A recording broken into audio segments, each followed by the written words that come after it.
क्षत्रिय कुलावतंस सिंहासनाधीश्वर राजाधिराज योगीराज श्रीमंत योगी श्री श्री श्री छत्रपती शिवाजी महाराज की जय।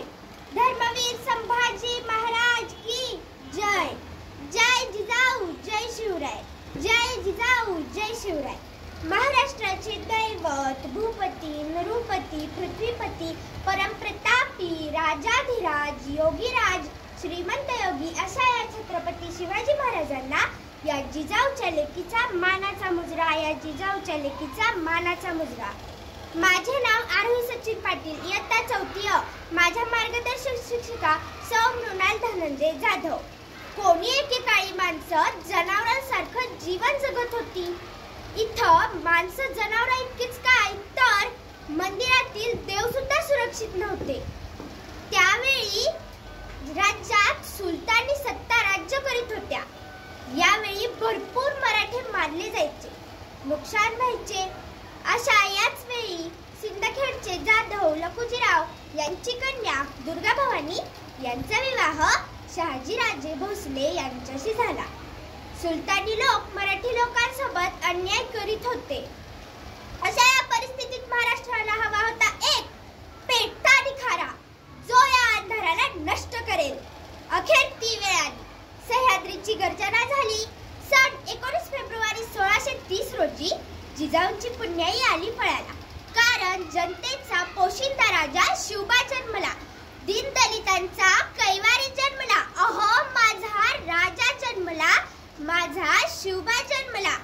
एकच राजा इथे जन्मला शिवनेरी किल्ल्यावर।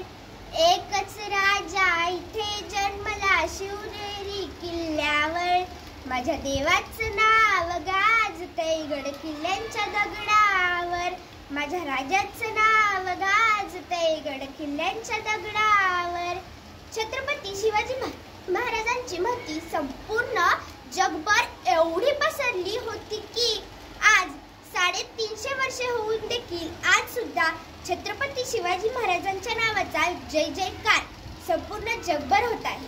इथल्या सह्याद्रीच्या दरीखोरी यांना जरी विचारले शिवाजी महाराज कोण होते तर ते देखील सांगतील रुद्राचा अवतार तो वाघाचा ठसा होता। रुद्राचा अवतार तो वाघाचा ठसा होता। अहो विचारा त्या सह्याद्री आणि सागरी लाटांना माझा शिवबा कसा होता, माझा शिवबा कसा होता। खरे तर छत्रपती या नावामध्ये शिवाजी महाराजांची महती आहे।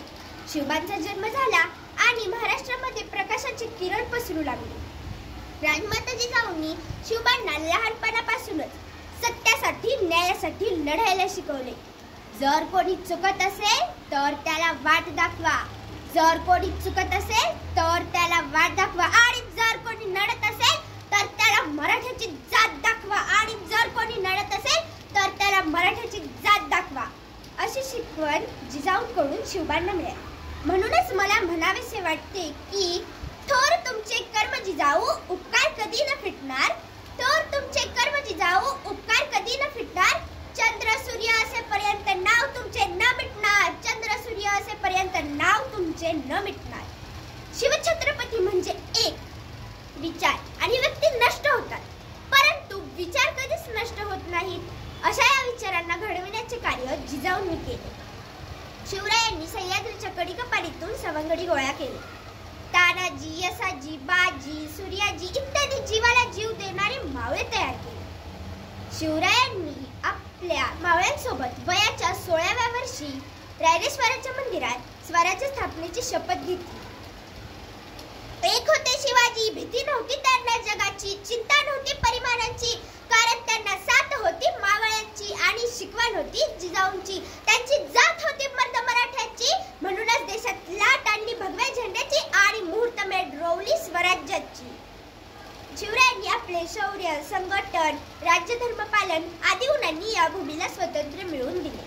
म्हणूनच मला म्हणावेसे वाटते की सिंहाची चाल गरुडाची नजर, सिंहाची चाल गरुडाची नजर, स्त्रियांचा आदर असे असावे मावळ्यांचे वर्तन कसे असावे मावळ्यांचे वर्तन, हीच शिवबांची शिकवण, हीच शिवबांची शिकवण. धन्यवाद. जय हिंद, जय महाराष्ट्र.